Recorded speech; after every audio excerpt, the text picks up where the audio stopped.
ٹھیک ہے, کرتے کی بات کریں گے تو میں نے کرتا پہنا ہوا ہے, آپ جو بھی بات کریں گے میں اس کی کوئی دلیل لے کے آؤں گا نا. نماز میں نے اس طریقے سے کیوں پڑھی, میں دلیل بتاؤں گا آپ کو. نماز میں نے جمع کیوں کی, اس کی بھی دلیل دوں گا.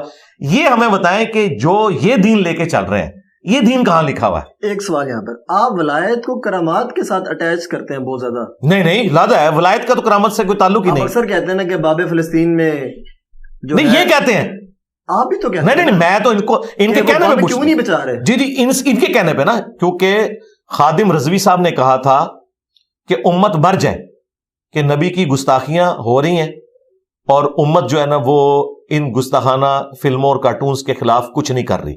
یہ کہتے تھے نا خادم رضوی صاحب, ویڈیو میں ریکارڈ ہے. امام مالک فرماتے ہیں پھر امت زندہ کیوں ہے, پھر مر جائے ساری, پھر مر جائے ساری. پوری عالم اسلام اس وقت یا تو مر جائے سارا عالم اسلام, یا پھر حضور کی عزت پر پہرا دے. بس دو باتوں میں سے ایک بات ہے, بس یا سارا اکٹھا ہو کے مر جائے تو یا پھر فرانس کو جواب دے. تو میں نے خادم رضوی صاحب سے کہا تھا کہ آپ اس فرقے سے ہیں جن کا یہ دعویٰ ہے. کوکب نورانی صاحب نے ویڈیو میں بھی آ کے کہا ہے کہ پاکستان کے اصل وزیر اعظم جو ہے وہ داتا صاحب ہے.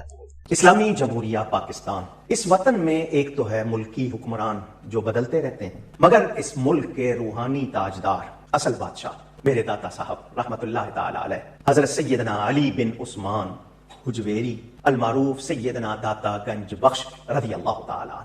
ان کا یہ کہنا ہے, چونکہ میں تو خود بریلوی رہا ہوں, مجھ سے زیادہ کون تصوف جانتا ہے, یہ کہتے ہیں سب سے اوپر دنیا میں غوث ہوتا ہے جسے قطب مدار بھی کہتے ہیں, اس کے نیچے پھر 4 کتب ہوتے ہیں, ہر کتب کے نیچے اتنے ابدال ہوتے ہیں اور یہ پوری ہیرارکی بیان کرتے ہیں, اور کائنات کا نظام وہ چلاتے ہیں, وہ کلی ہوتا ہے جی کتب. ہم یہ کہتے ہیں کائنات کا نظام چلا رہے ہیں نا آپ کی نظر میں, ٹھیک ہے. تو اب ہم آپ سے پوچھیں گے کہ آپ کے بابے جو کائنات کا نظام چلا رہے ہیں اور ان کی ڈیوٹیاں لگی ہوئی ہیں, وہ کیوں نہیں گستاخانہ فلمیں اور کارٹون ڈیلیٹ کروا رہے؟ یہ تو ہم پوچھیں گے نا. مجھ سے پوچھیں گے تو میں کہوں گا میری تو کوئی نہیں ہے, میں تو نگاہ نہیں مار سکتا. تو ان کا کہنا یہ ہے کہ وہ نگاہ مار کے یہ کر دیتے تھے, چاہے تو اشاروں سے اپنے کایا ہی پلٹ دیں دنیا کی, تو پلٹے نا. اب اس کے بعد ان کے جواب کوئی نہیں ہوتا. یہ پتہ کیا کہتے ہیں آگے سے, یہ کہتے ہیں اللہ کیوں نہیں کر رہا. ہم کہتے ہیں اس کا جواب ہم دیں گے. آپ اللہ ہمارا ہے تو ظاہر ہے ہم نہیں اللہ کا جواب دینا. فلسطین میں جی میں آپ کو بتاتا ہوں, ظاہر ہے بزرگ ان کے ہیں تو اللہ ہمارا ہے, ٹھیک ہے نا. ہم ناسبیوں سے بھی کہتے ہیں, جب ناسبی ہمیں کہتے ہیں نا کہ جی حضرت علی نے قاتلین عثمان سے بدلہ کیوں نہیں لیا, تو ہم پوچھتے ہیں کہ حضرت علی تمہارے نہیں ہے, تم تو کہتے ہو ہم چاروں خلفاء کو مانتے ہیں, تو تم بتاؤ نا تمہارے علی نے کیوں نہیں لیا. ہم سے بھی پوچھتے ہو, اس کا مطلب ہم سے اس لیے پوچھ رہے ہو کہ تم مانتے ہو کہ علی ہمارے ہیں تمہارے نہیں ہیں. ان سے بھی ہم سے جب پوچھتے ہیں نا اللہ کیوں نہیں کرتا, کعبے بھی کرین ڈگی تھی, تو ہم بتائیں گے اللہ تعالیٰ نے دنیا کو اسباب کے ساتھ جوڑا ہوا ہے. اللہ تعالیٰ نے حسین ابن علی کو بھی شہید ہوتے دیکھا ہے, اللہ تعالیٰ نے کعبے کی توہین یزید پلید کے دور میں ہوتی ہوئی دیکھی ہے, حجاج کے ہاتھوں دیکھی ہے. ایک دفعہ ہی ابرا کے لشکر کو تباہ کیا ہے, بس اس سال کو یادگار بنایا کہ اس سال نبی اسلام نے پیدا ہونا تھا. اس کے بعد دنیا کے معاملات کو اللہ تعالیٰ نے چھوڑا ہوا ہے اوپن انسانوں کے لیے, کہ انسانوں نے گیون سرکمسٹانسز میں اپنے معاملات کو لے کے چلنا ہے. اللہ تعالیٰ نے انٹروین نہیں کرنا. ایون نبی علیہ السلام بھی آپ دیکھیں, آپ کے 4 دانت شہید ہوئے غزوہ احد کے اندر, صحابہ اکرام آپ کے پہرے کے اوپر ہوتے تھے. حضرت طلحہ کا ہاتھ شل ہو گیا تھا, تیروں کو اپنے ہاتھوں پہ روک کے. اللہ تعالیٰ نے اس طریقے سے ڈائریکٹلی آگے حفاظت نہیں کرنی, دنیا کو اسباب کے ساتھ جوڑا ہوا ہے. صحابہ اکرام علیہم رضوان نبی علیہ السلام کے لیے اسباب کا معاملہ تھا, تو یہ اسباب کے ساتھ اللہ تعالیٰ نے کبھی یہ نہیں کرنا کہ اس نے اوپر سے کوئی ایسی چیز نازل کرنی ہے کہ کعبے کی حفاظت ہو جائے. وہ امت کی ڈیوٹی ہے, امت کو کرنی چاہیے. لیکن ان کا دعویٰ یہ ہے کہ اولیاء اللہ جن کو یہ سمجھتے ہیں, وہ کہتے ہیں دنیا کا نظام چلا رہے ہیں, وہ اشارہ کریں یوں ہو جائے, وہ اشارہ کریں یوں ہو جائے. تو چونکہ ان کا یہ دعویٰ ہے, پھر ہم ان سے پوچھتے ہیں کہ بھئی آپ کے بزرگوں کے مزارات کے اوپر ہیروین چرس بکتی ہے, سارے پوڈری چرسی وہاں آ کے بیٹھتے ہیں, تو وہ کیوں نہیں روکتے؟ یہ ہمیں کہتے ہیں جی کعبے میں بھی تو جیب کٹتی ہے. ہم کہتے ہیں کعبے میں کٹے گی, کیونکہ کہیں نہیں لکھا ہوا کہ کعبے میں یہ کچھ ہوگا تو اللہ تعالیٰ بچا لے گا. لیکن آپ کا دعویٰ ہے کہ داتا صاحب اس طریقے سے ایک بندے نے ایک چیز چوری کی تھی, انا ہو گیا. ہوں کیوں نہیں انا ہوتا؟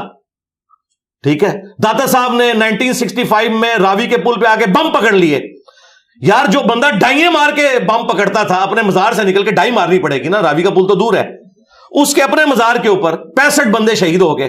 اس کے ہاتھ میں کیچ دیا ہے انڈیا نے, یا انڈین دہشت گردوں نے, یا ادھر کے دہشت گردوں نے, ہاتھ میں اس نے کیچ ڈراپ کر دیا ہے. اور ڈائیں مار کے وہ 65 کے پل کو پکڑتا تھا اور بچاتا تھا.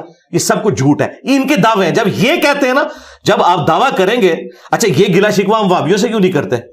وہ تو پہلے ہی کہتے ہیں نہیں ہم نہیں مانتے, کچھ بھی نہیں کر سکتے. تو ان کو ہم نے کبھی اس چیز کا, انہوں نے اسی وہ مینا مارنے ہیں جو وہ مانتے ہیں. مثلا میں نے یہ لکھا ہوا 2812 کہ تم نے ہمیں بتایا تھا کہ بخاری کی ساری حدیثیں ٹھیک ہیں, تو یہ 2812 عمار کو ایک باغی جماعت قتل کرے گی, عمار انہیں اللہ اور جنت کی طرف بلائے گا, وہ جماعت جہنم کی طرف بلائے گی.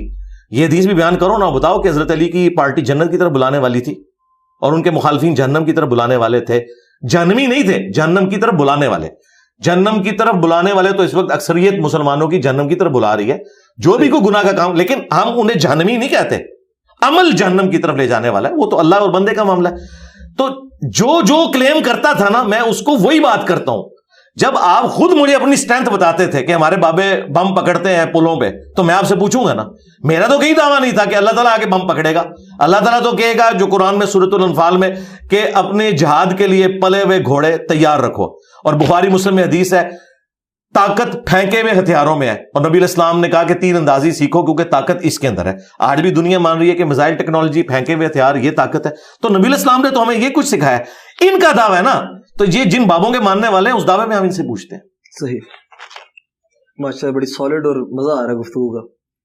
شکر ہے, اس لیے ہم نے آپ کو کہا تھا آپ وہ ایک سسٹر کے پاس ہی بیٹھے ہوئے کو, بڑی فین ہے. میں تو ان کو جانتا بھی نہیں ہوں, لیکن مجھے یہ بتائیے کہ وہ جو سسٹر ہیں جی جی, ان سے جا کے میرے بارے میں کیوں پوچھ رہے ہیں؟ میں تو زندہ ہوں. انہوں نے کہا نا سوال کرنا جی, میرے مرنے کے بعد آپ دنیا سے پوچھیے گا, میری زندگی میں تو مجھ سے آگے پوچھے. ٹائم بعد ہوا نا. اچھا آج حاضر ہیں آپ کے پاس. تو جو آپ نے پوچھا, جو آپ نے میری شان میں ربائیاں پڑھی, جو آپ نے ویڈیوز ریکارڈ کروائی, میں زندہ ہوں, مجھ سے پوچھیں. میں نے آپ کو آج ٹائم بھی اوپن دیا. آج ربائی میں آپ سے سن کے جاؤں گا انشاءاللہ. نہیں, وہ آپ جو بھی پوچھنا چاہتے ہیں مجھ سے پوچھیں, انشاءاللہ میں بتاؤں گا. آج آپ نے مجھے انکار نہیں کرنا کسی چیز. نہیں, میں کسی کو بھی نہیں کبھی انکار کیا. چلیں جتنے, ہاں یہ ہوا ہے ضرور کہ میں نے جو بھی یہاں آیا اسے میں نے پابند کیا کہ کٹنگ نہیں کرنی, نہ کٹنگ بار بار. اس کی وجہ یہ ہے کہ میں کانفیڈنٹ ہوں کہ میں جو بات کر رہا بے فکر ہے انشاءاللہ. مجھ سے زیادہ کٹر بریلوی کون ہے, مجھ سے زیادہ کٹر دیوبندی کون ہے, مجھ سے کٹر وہابی کون ہے. میں سارے فرقوں میں رہا ہوں, میں ساروں کی فیلنگز کو سمجھتا ہوں. مجھے پتا ہے کہ کس نے کہاں پہ ڈنڈی مار کے نا, وہ ایک نقطہ ہی پھنسا ہوا ہوتا ہے, وہ جب میں ایسے کر کے نکالتا ہوں نا, چھس کر کے گیس نکلتی ہے نا, سب کچھ سمجھ آ جاتا ہے, بلاسٹ ہو جاتا ہے, بلاسٹ ہو جاتا ہے. پتہ لگ جاتا ہے کہ یار یہ یہاں پہ انہوں نے نا, مثلا میرے بارے میں انہوں نے مشہور کیا ہے یہ ہمارے بزرگوں کو کہتا ہے کافر. میں نے نہیں کہا, میں کہتا ہوں کہ اگر تم اپنے بزرگوں کے بارے میں یہ مانو گے کہ چشتی رسول اللہ درست ہے تو پھر وہ کافر ہو جائیں گے. میں نہیں کہتا, میں عبارتوں کو کہتا ہوں. جب یہ عبارتوں کو ڈیفینڈ کرتے تھے, اب یہ کہہ رہے ہیں عبارتیں غلط ہے, تو بات ختم ہو گئی.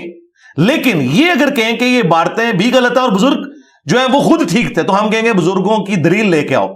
کیوں بریلویوں کے بزرگوں کو دیوبندی نہیں مانتے, دیوبندیوں کے بزرگوں کو بریلوی نہیں مانتے؟ جب وہ مانتے ہی نہیں ہیں تو ہم سے کیوں دوست سے منواتے ہیں؟ میجر سوال, بخاری شریف جس نے ترتیب دی, مسلم شریف جن ترتیب دی, آپ ان کو صحیح بزرگ سمجھتے ہیں؟ جی, ہم بھی اتفاق ہے ان کے اوپر. یہ کیسے بزرگ ہے, ان کی دلیل آپ دیں قرآن و سنت سے کہ یہ مستند بزرگ ہے. مستند بزرگ اس طرح ہے کہ سب کا اتفاق ہے ان کے اوپر. سب سے پہلے اتفاق تو پھر زبانی کلامی ہوتا ہے. نہیں, ایک منٹ, مجھے بتائیں اس پلانٹ ارتھ پہ کون سا سنی ہے جو امام بخاری امام مسلم کو محدث نہیں مانتا؟ میں آپ کی بات کر رہا ہوں. جی, میرے پہ آپ نے کہا نا یہ مستند بزرگ ہے. جی, مستند اس لیے کہ اختلاف ہی کوئی نہیں نا. قرآن و سنت سے ان کے قرآن و سنت پہ بھی میں آتا ہوں, میں بعد میں آؤں گا. پہلے میں آپ کو بتا رہا ہوں کہ اختلاف جہاں ہو دلیل وہاں چاہیے ہوتی ہے, ذہن میں رکھیے گا. یہ اصول ہے. اہل سنت کا منہج جو ہے نا وہ 4 چیزوں کے اوپر مشتمل ہے. نمبر 1 قرآن, نمبر 2 سنت, نمبر 3 اجماع امت, اور اجماع امت میں کسی فرقے کا اتفاق نہیں, پوری امت کا اتفاق, اور نمبر 4 اگر قرآن و سنت اجماع میں کوئی چیز موجود نہ ہو تو پھر آپ اجتہاد اور قیاس کر سکتے ہیں, لیکن اس میں اختلاف ہو سکتا ہے. وہ کوئی بھی رائے آپ قرآن و سنت کی روشنی میں رکھ سکتے ہیں. ہم تقلید کو نہیں مانتے, ہم کہتے ہیں علمی دلائل کی روشنی میں. جس طرح آج کل کے میجورٹی جو مسائل ہیں یہ امام حنیفہ, امام شافعی, امام احمد بن حنبل, امام مالک, نہ ان کو پتا تھے نہ ان کے شاگردوں کو, نہ ان کے شاگردوں کے شاگردوں کو, کیونکہ ان کو تو فوت ہوئے 1200 سال ہو گئے. انہیں کیا پتا کہ جی ٹرین میں نماز کا مسئلہ کیا ہے, ہوائی جہاز میں نماز کا مسئلہ, بلڈ ڈونیشن کا مسئلہ, سپیکر میں نماز کا مسئلہ, ویڈیو کیمرے کا مسئلہ, یہ تو ان کو پتہ ہی نہیں ہے. تو پھر حنفی کہاں سے ہوئے؟ آج کی علماء بتائیں گے نا. لہٰذا وہ چوتھی چیز تو سائڈ پہ ہوگی. پہلی 3 چیزیں قرآن, سنت, اجماع. اجماع امت ہے اہل سنت کے تمام مکاتب فکر, حنفی, شافعی, مالکی, حنبلی, اہل حدیث کو بیچ میں شامل کر لیں.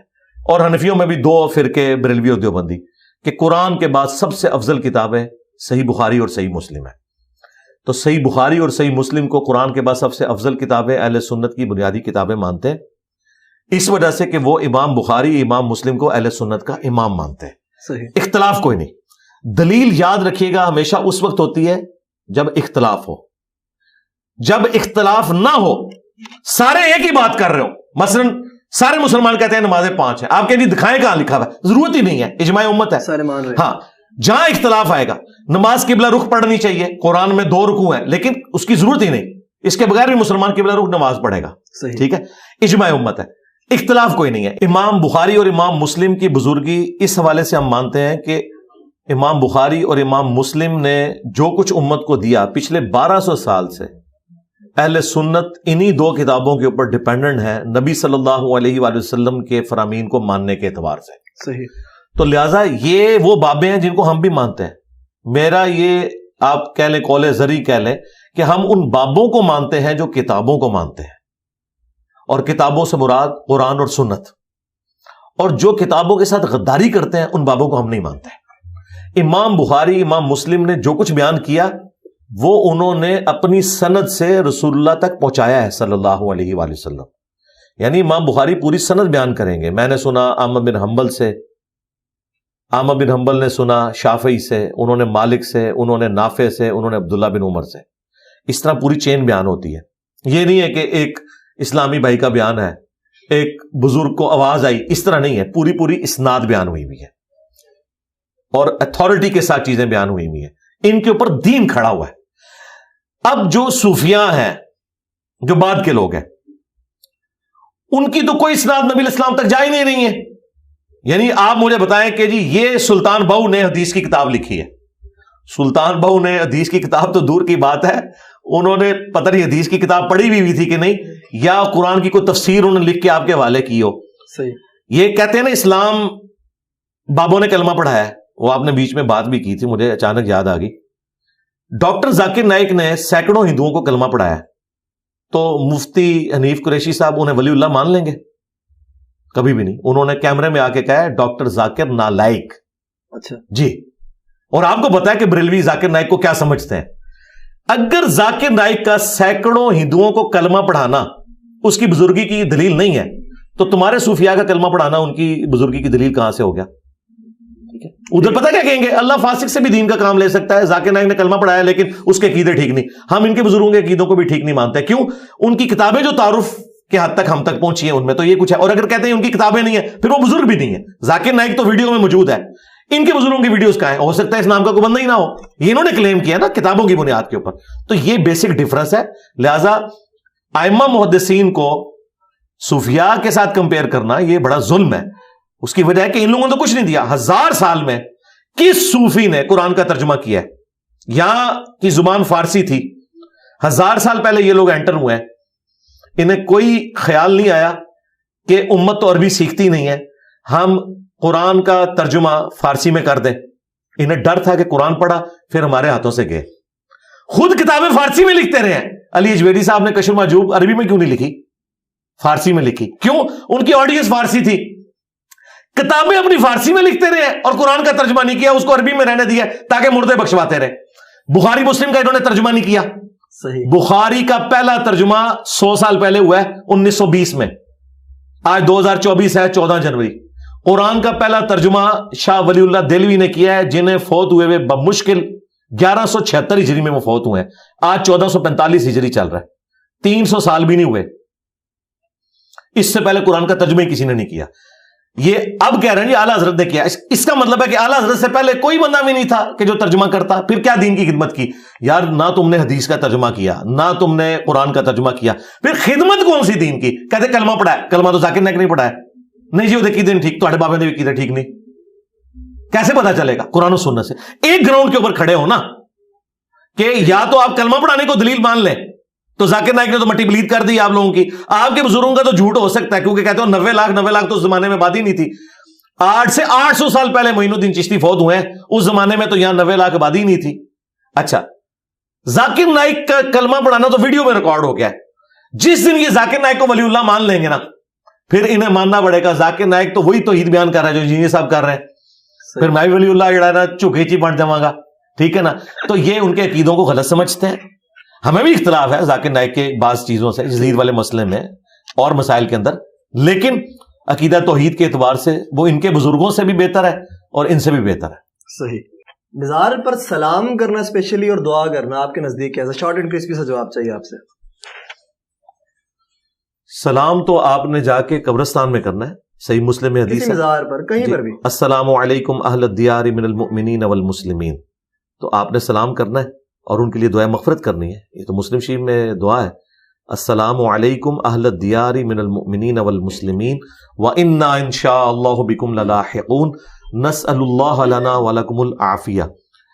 سلام ہو جو یہاں پہ دفن ہو, مومنین اور مسلمین, ہم نے بھی عنقریب مر کر اسی جگہ پر آنا ہے. صحیح. ہم تمہارے لیے بھی اور اپنے لیے بھی اللہ کے حضور عافیت کی دعا کرتے ہیں. بالکل آپ جائیں, بر امام جائیں, دادا دربار پہ جائیں, وہاں جا کے آپ نے اونچی آواز سے کہنا ہے کہ سلام ہو آپ پر حضرت صاحب, ہم بھی عنقریب مر کر اسی جگہ پر آنے والے ہیں جہاں پہ آپ پہنچ چکے. صحیح. ہم اللہ کے حضور آپ کے لیے بھی اور اپنے لیے بھی عافیت کا سوال کرتے ہیں. اللہ تعالیٰ آپ کے گناہوں کو بخش دے, آپ کی قبر میں کیڑے نہ پڑے, جو گناہ آپ نے چھپ چھپ کے کیے اللہ تعالیٰ وہ بھی معاف کرے, جو گناہ آپ لوگوں کے سامنے کرتے تھے اللہ تعالیٰ وہ بھی معاف کرے, اور قیامت والے دن اللہ تعالیٰ آپ کو جہنم کی آگ سے بچائے. یہ ساری دعائیں کریں. لیکن یہ کیا کرتے ہیں, یہ جا کہتے ہیں بابا جی تسی کچھ کرو. وہ تو غلط ہے. ہاں, اصل مسئلہ یہ ہے, ہم کہتے ہیں بابے کے لیے آپ نے کچھ کرنا ہے, اس نے آپ کے لیے کچھ نہیں کرنا, آپ نے اس کے لیے دعا کرنی. مطلب وسیلہ نہیں دے سکتے آپ. نہیں, وسیلہ کیا دینا ہے, وسیلہ تو یہ ہے کہ آپ کسی نیک بندے سے جا کے دعا کروائیں, جو صحیح بخاری میں ہے. مطلب صاحب مزار سے آپ کچھ نہ کریں. جی صحیح بخاری میں حضرت عمر نے ہمیں عقیدہ بتا دیا, 1010 نمبر حدیث ہے, 1010 صحیح بخاری میں. اللہم انا کنا نتوسل الیک بنبینا, اے اللہ پہلے ہم تیرے نبی کے وسیلے سے تیری طرف متوجہ ہوتے تھے اور تو ان کی دعا کی برکت سے بارش نازل فرماتا تھا. اب ہم تیرے نبی کے چچا کو لے کر آئے ہیں. کیا نبی الاسلام دنیا میں جب چلے گئے تو ان کی بزرگی ختم ہوگی؟ نعوذ باللہ, نہیں. لیکن حضرت عمر نے جا کے قبر رسول سے جا کے دعا نہیں کروائی, نہ اللہ تعالیٰ کو نبی الاسلام کا وسیلہ پیش کیا, بلکہ کہا کہ ہم وسیلہ اختیار کرتے تھے کہ نبی الاسلام کی دعا کی برکت سے بارش نازل ہوتی تھی, اب ہم چچا کو لے کے آئے, ان کی دعا سن لیں. وسیلہ ہے کسی نیک بندے سے جو دنیا میں موجود ہے, دعا کروائی جائے. حالانکہ یہ حضرت عمر وہ ہیں جن کے بارے میں صحیح مسلم میں ہے کہ ایک سفر میں جب کھانا اور پانی کم پڑ گیا تو انہوں نے کھانا اور پانی کا ایک پیالہ جمع کر کے نبی الاسلام کو دیا اور کہا یا رسول اللہ آپ برکت کی دعا کریں, آپ کی دعا کی برکت سے تو اللہ تعالیٰ تھوڑے کو زیادہ کر دیتا ہے. کیونکہ حضرت عمر نے, بخاری مسلم میں آتا ہے, وہ منظر دیکھا تھا کہ نبی الاسلام نے جب صلح حدیبیہ کے موقع پر پانی کے پیالے میں انگلیاں رکھی تو چشمے جاری ہوئے. جابر بن عبداللہ کہتے ہیں کہ 1500 صحابہ نے پانی پیا, جانوروں کو پلایا, اپنے مشکیزیں بھی بھر لیے, تب بھی وہ پانی زیادہ تھا. اور جابر بن عبداللہ کے الفاظ ہیں بخاری مسلم میں, ہم 1,00,000 بھی ہوتے ہیں نا وہ پانی زیادہ تھا. اب حضرت عمر دعا کروا رہے ہیں, حضور کی دعا کی برکت سے وہ بڑھ گیا. لیکن وہی حضرت عمر حضور کی وفات کے بعد یہ نہیں کہہ رہے یا رسول اللہ قبر سے ہاتھ باہر نکالے میں پیالہ لے کے آیا ہوں, جس طرح یہ کہتے ہیں جی شیخ عبد القادر جیلانی کا مرید تھا شیخ احمد رفائی, وہ قبر رسول پہ 550 سال بعد حضور کی وفات کے حاضر ہوا اور نعتیہ اشعار پڑے اور نبی الاسلام نے قبر سے ہاتھ باہر نکال دیا. 90,000 لوگوں نے منظر دیکھا جس میں عبد القادر جیلانی بھی شامل ہے. یہ دیوبندیوں نے بھی لکھا, شیخ زکریا کاندلوی نے فضائل حج میں, اور بریلویوں کے فیضان سنت میں لکھا ریاض قادری صاحب نے. ہم یہ کہتے ہیں کہ یہ ہاتھ مبارک سیدہ فاطمہ کے لیے تو کبھی نہیں نکلا, اما عائشہ کے لیے تو یہ ہاتھ نہیں نکلا جب وہ جمل کے لیے جا رہی تھی. یہ بعد والے کہاں سے کہتے ہیں کہ یہ ہاتھ نکلا؟ یہ بالکل جھوٹ بولتے ہیں. اور سب سے بڑی بات وہ کہتے ہیں عبد القادر جیلانی بھی منظر دیکھ رہے تھے. عبد القادر جیلانی کی بدبختی ہے کہ منظر ہی دیکھتے رہے, ہاتھ نہیں چوما انہوں نے, ان کے مرید نے چوم لیا. یہ سب کچھ فراڈ ہے, جھوٹ ہے. صحابہ کرام کے زمانے میں ایسا کچھ نہیں ہوتا تھا. صحیح. قادیانیوں کے حوالے سے آپ کا موقف جاننا چاہتا ہوں میں, اور آپ ایک گولڈن چابی کا ذکر کرتے ہیں اکثر, گولڈن کی کا واضح کر دیں ذرا, کیا چکر ہے؟ قادیانی ظاہر ہے کہ انہوں نے ایک جھوٹی نبوت کلیم کی ہے, ٹھیک ہے, تو وہ بخاری مسلم میں حدیث ہے, قیامت اس وقت تک نہیں آئے گی جب تک کہ 30 جھوٹے دجال نہ پیدا ہو جائیں میری امت کے اندر، اور وہ دعوے نبوت بھی کریں گے.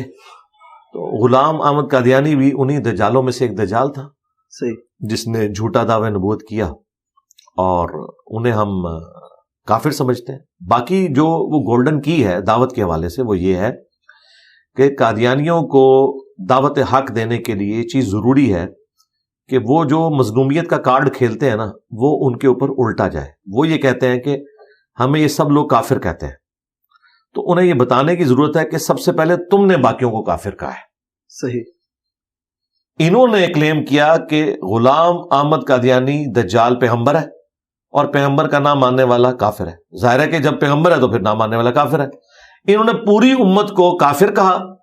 اس کے جواب میں ہم نے ان کو بتایا کہ آپ نے ختم نبوت کی جو یہ والی تعبیر کی ہے یہ بالکل ثابت نہیں ہے. اگر خلافت راشدہ قائم ہوتی تو جو کچھ مسلمہ کذاب کے ساتھ حضرت ابوبکر صدیق رضی اللہ تعالیٰ عنہ نے کیا وہی کچھ ان قادیانیوں کے ساتھ ہوتا جنہوں نے غلام احمد قادیانی کو اس وقت امتی نبی کلیم کیا اور ایکسپٹ کیا. انہوں نے ہمیں کافر قرار دیا. الٹا یہ کہتے ہیں جی نہیں ہم تو آپ کو مسلمان مانتے ہیں عموماً لوگ. تو وہ میں نے جو گولڈن کوڈ تھا میں نے کہا تھا کہ ان سے یہ کہیں کہ آپ ہمیں مسلمان مان لیں انہی نظریات کے ساتھ، ہم آپ کو مسلمان مان لیں گے اور ٹائم قیامت تک ہے. ہاں اس کی وجہ یہ ہے کہ جس دن انہوں نے یہ مانا نا کہ انجینئر صاحب مسلمان ہیں باوجود اس کے کہ غلام احمد قادیانی کو وہ دجال سمجھتے ہیں، تو بھائی اس کا مطلب یہ ہے کہ غلام احمد قادیانی پھر نبی نہیں ہے. کیونکہ میں نبی کو دجال سمجھتے ہوئے بھی اگر مسلمان ہوں تو دونوں میں سے ایک بات ٹھیک ہوگی نا. میں مسلمان ہوں یہ تو بات آپ نے خود مان لی، تو اس کا مطلب ہے کہ میرا عقیدہ درست ہے کہ وہ دجال ہے. لیکن اگر آپ کہیں کہ وہ دجال نبی ہے اور میں مسلمان ہوں، یہ بیک وقت دونوں باتیں ٹھیک نہیں ہو سکتی. کیونکہ اگر آپ اسے نبی مانیں گے پھر مجھے کافر کہنا پڑے گا آپ کو، کیونکہ نبی کا انکار کرنے والا تو کافر ہوتا ہے. آج کوئی کہے کہ ہم رسول اللہ کا انکار کرتے ہیں آپ ہمیں مسلمان مان لیں، ہم کہیں گے آپ سارے پیغمبروں کو مان لیں، نبی الاسلام کو بھی مان لیں، کسی ایک پرانے پیغمبر کا بھی انکار کرتے ہیں تب بھی تم کافر ہو، کیونکہ لا نفرق بین احد من رسلی. تو اسے کہا جاتا ہے تعلیق بالمحال، کہ چونکہ یہ نہیں ہو سکتا وہ بھی نہیں ہوگا. یہ میں نے یہ بات کی تھی. جس کو انہوں نے کہا یہ کہتا جی ہم قادیانی کو مسلمان ماننے کے لیے تیار ہے، تو یہ بات اس طریقے سے ہوئی تھی. اور یہ اسلوب قرآن میں بھی ہے، قل ان کان للرحمن ولد فانا اول العابدین. اے نبی ان سے فرماؤ بالفرض اگر اللہ کا کوئی بیٹا ہوتا تو سب سے پہلے میں اسے پوج رہا ہوتا. مراد یہ کہ چونکہ میں اب کسی کو نہیں پوچھ رہا، اللہ کا بیٹا کوئی نہیں ہے. تو یہ سمجھانے کے لیے علم الکلام ہوتا ہے. اور یہ باتیں یہ پہلے خود ایک دوسرے سے کرتے ہیں. خود شاہ احمد نورانی صاحب نے، پتہ ہے آپ کو، جب قادیانیوں کو کافر قرار دیا نا تو اس وقت بریلوی بغلیں بجاتے تھے کہ ہمارے شاہ احمد نورانی صاحب نے ان کے مرزا طاہر کو خاموش کروا دیا تھا اسمبلی کے اندر. صحیح. اور وہ یہی بات جو انجینئر صاحب نے کی یہی کہہ کے، کیونکہ بھٹو صاحب ریلیکٹنٹ تھے، وہ تو سیکولر آدمی تھے، ان کو تو ان چیزوں سے کوئی لینا دینا نہیں تھا. شاہ احمد نورانی صاحب نے کہا کہ بھٹو صاحب یہ تو آپ کو بھی کافر سمجھتے ہیں. تو بھٹو صاحب نے پوچھا کہ بھئی میں مسلمان ہوں کافر؟ انہوں نے کہا جی آپ کافر ہیں، چونکہ ہم اس کو نبی مانتے ہیں تو جو نبی کو نہ مانے وہ کافر ہے. انہوں نے کہا منڈو انہاں نو. یہ لوگ فخریہ کہتے تھے کہ شاہ احمد نورانی صاحب نے علم الکلام سے اس طریقے سے اپنی فائٹ لڑی. تو یہی فائٹ ہم بھی آپ کو بتا رہے ہیں کہ جب کبھی یہ مظلومیت کا کارڈ کھیلیں آپ ان کے سامنے یہ بات رکھیں. صحیح ہو گیا. اب ذرا سادہ سادی سے گفتگو ہے، آپ کی اصل وجہ شہرت کیا ہے خود بتائیں. قرآن و سنت کے دلائل جو مجھ سے پہلے کسی نے اس طریقے سے پبلک میں بیان نہیں کیے، تنقید کو اور میرے بعد بھی نہیں کیے ابھی تک. میں انتظار میں ہوں کوئی ایسا بندہ ملے میں اس کو یہاں پہ بٹھاؤں. تنقید کو کس طرح لیں گے؟ تنقید کی وجہ شہرت، جو تنقید کرتے ہیں یہ بھی اصل وجہ شہرت میں آتی ہے. نہیں تنقید تو میں نے کیا کرنی میرے بھائی، ہم تو ڈسے ہوئے ان کے. نہیں دلیل اور جو بات کرتا ہوں پیشن سے کرتا ہوں. مجھے بتائیں آج کے اس ماڈرن دور کے اندر جب ایک نوجوان بیٹا اپنے باپ کی غصے والی بات نہیں سنتا تو کیا وجہ ہے کہ آج لاکھوں نوجوان میری بات سن رہے ہیں؟ میں تو ان کا باپ بھی نہیں ہوں. بات کا پیشن، سچائی وہ اثر دکھاتی ہے. ایک والد اپنے بچوں کو دین سکھانا چاہتا ہے، کس مدرسے میں لے کے جائے، کس جگہ لے کے جائے؟ مدرسوں سے بچا کے رکھے، خود سکھائے. پہلے خود سیکھے اور پھر سکھائے. خود کہاں سے سیکھے؟ وہ مسلمان نہیں ہے. خود سے تو حدیث پڑھنا مشکل ہے نا، قرآن کیوں؟ کوئی مشکل نہیں ہے. جن سے آپ نے پڑھنا ہے ان کو تو آتا ہی کوئی نہیں ہے. مجھے بتائیں کتنی مساجد کے امام ہیں جنہیں قرآن ترجمے سے آتا ہے؟ خطیبوں کو بھی نہیں آتا. تو جدھر آپ نے سیکھنے جانا ہے تو پہلے تو یہ جتنے امام مسجد اور خطیب ہیں انہیں مدرسے میں داخل کریں نا, ان کو خود نہیں آتا تو یہ بھی تو آخر کسٹوڈین بنے ہوئے نا امت کے. ہاں تو جائے اس طرح کہ احمد بریلوی صاحب کے پاس چلا جائے, انہوں نے مرنے سے پہلے اردو میں قرآن کا ترجمہ کر دیا. مجھے بتائیں احمد بریلوی کو تو عربی آتی تھی نا, یہ انہوں نے پیسے کمانے کے لیے ترجمہ کیا تھا یا عوام کے لیے کیا تھا؟ عوام کے لیے کیا تھا نا. اس لیے ہم کہتے ہیں کہ عوام جو ہے ان کے لیے جو ترجمہ ہوا وہ اسی لیے ہوا کہ عوام خود پڑھیں. احادیث کے جو ترجمے ہوئے ہیں اردو زبان کے اندر وہ اسی لیے ہوئے ہیں کہ تاکہ عوام پڑھے. صحابہ کرام کو بھی لکھنا پڑھنا نہیں آتا تھا, ان کی زبان میں قرآن تھا, سمجھ آ گیا. ہماری زبان میں بھی قرآن ہو چکے الحمدللہ, سارے فرقوں کا ترجمہ ہے, آپ خود پڑھیں. اور جہاں کہیں سمجھ نہ آئے علماء سے رابطہ کریں, اور ایک فرقے کے عالم سے نہیں, ساروں سے. اور پھر اس کے بعد آپٹیمل دیکھیں کہ کون بندہ بات قرآن و سنت کے مطابق کر رہا ہے اور کون ذاتی رائے دے رہا ہے. ٹھیک ہے. آج کا ٹرینڈنگ ایشو جو آج کل ڈاکٹر مرنگ بلوچ مسنگ پرسنز کے حوالے سے اسلام آباد میں, اس کے بارے میں کیا کہیں گے آپ؟ بلوچ مسنگ پرسن بلوچ ہوں یا پی ٹی آئی والے ہوں یا پی ٹی آئی کے دور میں اٹھائے جانے والے بلوچ ہوں, ہم ساروں کے بارے میں یہی عقیدہ رکھتے ہیں جو آئین کے اندر لکھا ہے کہ بیسک ہیومن رائٹس جو ہیں لوگوں کے وہ وائلیٹ نہیں ہونے چاہیے. اگر کوئی شخص مجرم ہے اس کے خلاف ثبوت لائے اور عدالتوں میں پیش کریں. اس طریقے سے ماورائے عدالت ایکسٹرا جوڈیشل طریقے سے لوگوں کو اٹھانا, اغوا کرنا, یہ بالکل حرام ہے اسلام. جو ان کے ساتھ ابھی اسلام آباد میں رویہ ہو رہا ہے ٹھیک ہو رہا ہے؟ جی غلط ہے, کون کہے گا ٹھیک ہو رہا ہے. لیکن بات یہ ہے کہ اس رویے میں جو لوگ جا کے وی لاگز بنا رہے ہیں ہمارے پی ٹی آئی کے یوٹیوبرز, ان سے تو میں پوچھوں گا کہ تم لوگ تو وہ ہو کہ تمہارا پرائم منسٹر بننے سے پہلے انہی بلوچوں کے حق میں بولتا تھا, منظور پشتین کے حق میں بولتا تھا, اور مینگل صاحب کو اس نے اپنی حکومت میں شامل کیا تھا اسی بنیاد کے اوپر کہ مسنگ پرسن کا ہم مسئلہ حل کروائیں گے. 3.5 سال اس نے مسنگ پرسن کا مسئلہ تو کوئی نہیں حل کیا. الٹا ان کے سپورٹر جو یوٹیوب پہ وی لاگز بنانے والے, ان کے ہم نام ایک بھائی ہیں, وہ تو کہتے تھے کچھ نہ کچھ تو کیا ہے نا, تو یہ اٹھائے گئے ہیں. جس نے اب اپنی بیوی کے ساتھ وہاں جا کے معافی مانگی, بہت اچھی بات ہے, معافی مانگی ہے. اس کا مطلب ہے کہ ہم اس وقت صحیح کہتے تھے. ابھی بھی ہم جو ان کو کہہ رہے ہیں نا پی ٹی آئی والوں کو اور ان کے یوٹیوبرز کو, 5-6 سال کے بعد ان کو پتا چلے گا کہ ہم ابھی بھی ٹھیک کہہ رہے تھے, لیکن ان کو سمجھ تھوڑی دیر بعد آتی ہے. عمران خان صاحب کے بارے میں آپ نے اکثر بیان آتا ہے, پچھلے پھنس بھی گئے آپ, کیا کہیں گے؟ ابھی کہاں سے میں تو کہاں سے پھنسوں, میں تو باہر بیٹھا ہوں, خان صاحب پھنسے میں. خان صاحب کہتے تھے نا میں ٹی وی اتروا لوں گا, میں اے سی اتروا لوں گا, تو خان صاحب پھنسے میں تو باہر ہوں. پی ٹی آئی کی موجودہ صورتحال خان صاحب, ہاں اس طرح پوچھے نا آپ, اس طریقے سے نا, یعنی آپ کوئی ایک بات پوچھیں اس کو آپ ڈسکس کریں. کیا بتاؤں میں کہ موجودہ پی ٹی آئی کے حالات, عمران حالات آپ کے سامنے ہیں. کل قاضی صاحب نے فیصلہ دے دیا ہے, بلہ ان سے لے لیا انہوں نے. آزاد قوم ہے ہم لوگ. جی آزاد قوم ہی ہے الحمدللہ. ہاں جی. کس طرح؟ کیوں الیکشن ہو چکا ہے یا ہونا ہے؟ نہیں, الیکشن تو ہوگا انشاءاللہ 8 فروری کو ہوگا. مجھے لگتا ہے ہو گیا. نہیں ہو. اگر آپ کو لگتا ہے تو پھر آپ کو یہ بھی لگنا چاہیے کہ 2018 میں بھی پہلے کا ہی ہو گیا تھا جب پاناما کا کیس آیا تھا. اگر آپ یہ ماننے کے لیے تیار ہیں تو ہم آپ کی یہ بھی ماننے کے لیے تیار ہیں, لیکن اگر آپ کہیں گے اس وقت نہیں مانتے تو ہم آپ کی یہ نہیں مانتے. باقی یاد رکھیں, میں اس ڈیسیژن سے جو بلہ واپس لیا نا جی میں دکھی ہوں, لیکن چونکہ یہ قانوناً بالکل صحیح ڈیسیژن ہوا ہے. ٹھیک ہے, یعنی قانوناً اس میں ٹیکنیکل کوئی خرابی نہیں ڈیسیژن میں, اخلاقاً ہے, قانوناً نہیں ہے. یہ 2021 سے ان کے مسئلے چل رہے تھے, ان کو مروایا ان کے وکیلوں نے. ان کو چاہیے تھا کہ اس طریقے سے گاؤں میں جا کے کاغذی کارروائی کر کے یہ نہ کرتے. جب ساری اسٹیٹ مشینری آپ کو الیکشن سے آؤٹ کرنے یا ہرانے کے لیے لگی ہوئی ہے, آپ کیوں اپنے کمزور پوائنٹ دیتے ہیں؟ آپ کو چاہیے تھا آپ یہ حرکت نہ کرتے, الیکشن کرواتے, اوپن آپ میڈیا کو بلاتے, یہ سب کچھ کرتے. اب یہ کمزور پوائنٹ کتنے انہوں نے دیے. اب قاضی صاحب نے جو فیصلہ دیا ہے نا, اگر وہ فیور دیتے نا ان کو تو انہیں وہ سارے رولز توڑنے پڑنے تھے, ان کے پاس کوئی اور چارہ نہیں تھا.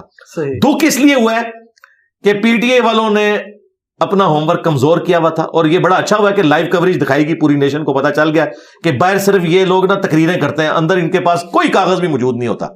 تو ڈیسیژن جو ہے قانون کے مطابق تو درست ہوا ہے, پاکستان کے مستقبل کے لیے ڈیسیژن درست نہیں ہے.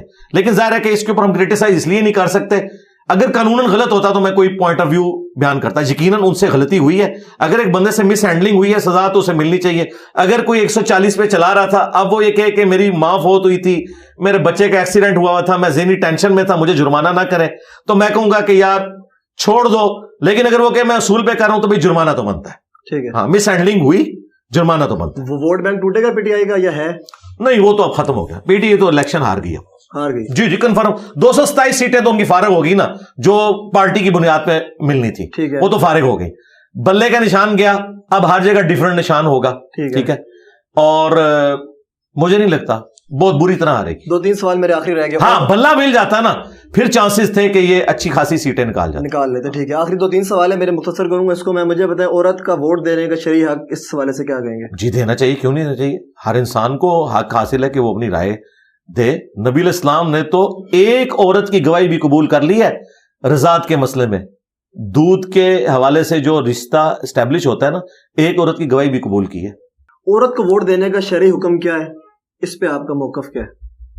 عورت کو ووٹ دینا, دیکھیں سربراہی میں جی نہیں, سربراہی تو ایک اوپر والی چیز ہے نا. جو نچلے لیول کے اوپر جو مختلف کمیٹیاں بنی ہوئی ہیں, نان مسلمز کی ہوں, فیمیلز کی ہوں, وہ کمیٹیاں ہونی چاہیے. عورتوں کے حقوق کی نمائندگی تو ہونی چاہیے, لیکن اوور آل جو پرائم منسٹر شپ ہے وہ اس کے اوپر مرد کو ہونا چاہیے, عورت کو نہیں ہونا چاہیے, اسلام کے پوائنٹ آف ویو سے. اسلام کے پوائنٹ آف ویو سے. اچھا, آپ نے حال ہی میں میری پوڈ کاسٹ دیکھی جس کا آپ نے مطلب ذکر بھی کر دیا. کون سی پوڈ کاسٹ دیکھی؟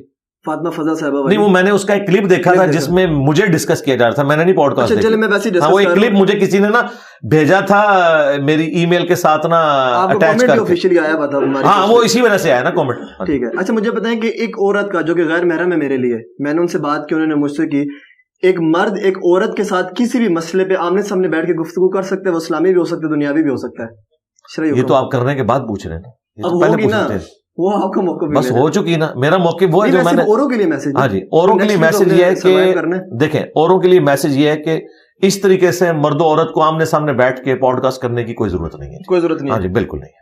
کوئی اور بھی کسی مسئلے مسائل کے اوپر نہ کی جائے. کون سے مسئلے مسائل ہیں جو آپ نے عورتوں سے ایسے پوچھنے ہیں جو مرد بتانے کے لیے؟ میں تو نہیں کر رہا.